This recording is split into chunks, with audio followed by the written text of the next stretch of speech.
ప్రత్యేకించి కొత్త రాష్ట్రం భారతదేశంలో 29వ రాష్ట్రంగా అవతరించినటువంటి తెలంగాణ రాష్ట్రంలో ప్రధానంగా గ్రేటర్ హైదరాబాద్ పరిధి 1 కోటి జనాభా ఉండేటువంటి హైదరాబాద్ జంట నగరాల్లో ఇప్పటికీ కనీస వసతులు లేనటువంటి ప్రాంతాలు అనేకం ఉన్నాయనేటువంటిది మనకందరికీ తెలిసినటువంటి అంశం. దీంతోపాటు మంచినీటి సమస్య కూడా చాలా ప్రధానమైనటువంటి సమస్య. ఈరోజు ఏదైతే అవుట్స్కట్స్ ఉన్నాయో ఇక్కడ షేర్లింగంపల్లి నుంచి తీసుకుంటే కుక్కట్పల్లి కానీ కుత్బుల్లాపూర్, మల్కాజిగిరి, ఉప్పల్, ఎల్బీ నగర్, రాజేందర్ నగర్, మహేశ్వరం ప్రాంతాల్లో ఇప్పటికీ కంటోన్మెంట్ ప్రాంతాల్లో కూడా 4 రోజులకు, 5 రోజులకు, 7 రోజులకు నీళ్ళు వచ్చేటువంటి పరిస్థితులు మనం చూస్తూ ఉన్నాం. అయితే ఈరోజు సమాజంలో ఉన్నటువంటి ప్రతి పౌరునికి కావలసినటువంటి ప్రాథమిక అవసరాలు కరెంటు కానివ్వండి, మంచినీరు. ఈరోజు మీకు అందరికీ తెలుసు 24 గంటలు కరెంట్ ఇచ్చేటువంటి కార్యక్రమం గడిచిన 30-40 సంవత్సరాల నుంచి హైదరాబాద్ ప్రజలు కరెంటు కష్టాలు ఏ విధంగా ఉండేనో, మనకు వేసవి కాలం వస్తుందంటే ఫిబ్రవరి నుంచే కరెంటు కట్స్ అనేటివి మనం అనేక సందర్భాల్లో చూసినాం. అది జూన్ వరకు కంటిన్యూ అవుతుండే. ఈరోజు 24 గంటలు ఇచ్చే కార్యక్రమం ద్వారా ప్రజలకు కానివ్వండి, వ్యాపార వర్గాలకు కానివ్వండి మరి ఎంతో మేలు జరుగుతుందనేటువంటి విషయాన్ని కూడా నేను ఈ సందర్భంగా తెలియజేస్తూ ఉన్నాను.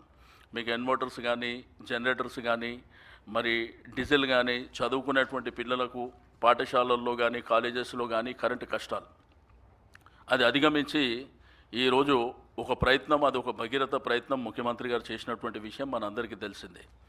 ఈరోజు మంచినీటి విషయంలో ఒక దూరదృష్టి, పెరుగుతున్నటువంటి జనాభాకు అనుగుణంగా ఈరోజు పెట్టుబడులు కూడా హైదరాబాద్కు పెద్ద ఎత్తున రాబోతున్నటువంటి సందర్భంలో మంచినీటి కటకట మీకు పాలకులు అనేక సందర్భాల్లో అనేకం చేసినామని చెప్పినప్పటికీ ఈరోజు నిజాం పరిపాలన, నిజాం కాలంలో ఉన్నటువంటి ఉస్మాన్ సాగర్, హిమాయత్ సాగర్ తప్ప ఒక్క చెరువు కూడా వచ్చినటువంటి ప్రభుత్వాలు కట్టలేనటువంటి మనం అందరికీ తెలిసినటువంటి సత్యం. అయితే గౌరవ ముఖ్యమంత్రి గారు మీకు అందరికీ తెలుసు ఒక 2 రిజర్వాయర్లు మరి 30 టీఎంసీ ఇక్కడ షామీర్పేట ప్రాంతం కానీ, రామోజీ ఫిలిం సిటీ ప్రాంతం కానీ 2 కూడా ఫైనలైజ్ చేయడం జరిగింది.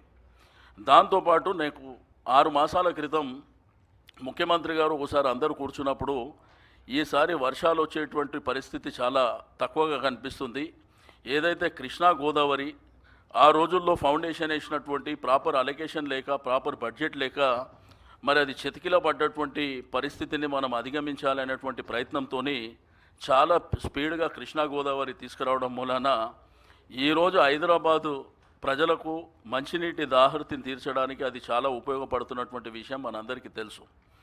అయితే ముఖ్యమంత్రి గారి ఆలోచన ఈరోజు ఉస్మాన్ సాగర్ కానీ, హిమాయత్ సాగర్ కానీ, మాంజీరా కానీ, సింగూరు కానీ వాటర్ లెవెల్స్ అన్నీ పడిపోయినాయి.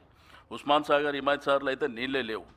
అయితే భవిష్యత్తులో ఈ పరిస్థితులు ఉండొద్దు అనేటువంటి ఉద్దేశంతో పాలమూరు ఎత్తిపోతల ఏదైతే మహబూబ్ నగర్ తీసుకొచ్చేటువంటి నీళ్ళని మీకు ఉస్మాన్ సాగర్, హిమాయత్ సాగర్కు అనుసంధానం చేసేటువంటి కార్యక్రమం కూడా ఒక భగీరథ ప్రయత్నం. దాంతోపాటు ఏదైతే మిషన్ భగీరథ వాటర్ గ్రిడ్ ఏదైతే అనుకున్నామో, ఏదైతే అవుట్స్కట్స్లో ఉన్నటువంటి 9 అసెంబ్లీ సెగ్మెంట్స్కు 1900 కోట్ల రూపాయలు కేటాయించడం ఆల్రెడీ టెండర్స్ అయినాయి, ఫౌండేషన్స్ కూడా జరిగినాయి. అది కూడా రాబో 2-2.5 సంవత్సరాలలో చాలా స్పీడ్గా మరి మంచినీరు, ఇవి ప్రాథమికమైనటువంటి అవసరాలు. ఇక హైదరాబాద్ విషయానికి వచ్చినప్పుడు మీకు అందరికీ తెలుసు సుమారు 1400 మున్సిపల్ ఏవైతే స్లమ్స్ ఉన్నాయో, నోటిఫైడ్ స్లమ్స్, ఇప్పటి వరకు ఏ ప్రభుత్వాలు కూడా వీళ్లకు పట్టాలు ఇవ్వాలి, వీళ్ళు రెగ్యులరైజ్ చేయాలనేటువంటి ఆలోచన గతంలో లేకుండే. అయితే మన ప్రభుత్వం వచ్చిన తర్వాత 58 జీవో తీసుకొచ్చి కనీసం వాళ్లకు 50-60 సంవత్సరాల నుంచి నివాసం ఉంటున్నటువంటి వారికి అందరికీ ఈ ఇల్లు నాది, నేను యజమానిని అనేటువంటి చెప్పే పరిస్థితి మేము కల్పించడం జరిగింది. 2 కొన్ని ఎండోన్మెంట్ భూములు కానీ, హౌసింగ్ భూములు కానీ, ప్రైవేట్ భూములు కానీ కొన్ని డిస్ప్యూట్ ఉన్నమాట వాస్తవం. ఇది కాకుండా క్లియర్గా ఉన్నటువంటి వారి అవన్నీ క్లియర్ చేయడం జరిగింది. అదేవిధంగా డబుల్ బెడ్రూమ్ ఇండ్ల నిర్మాణం ఈ సంవత్సరం సుమారు 10,000 ఇండ్లు హైదరాబాద్ సిటీలో కట్టాలనేటువంటి సంకల్పంతో మేము ముందుకెళ్తున్నాం.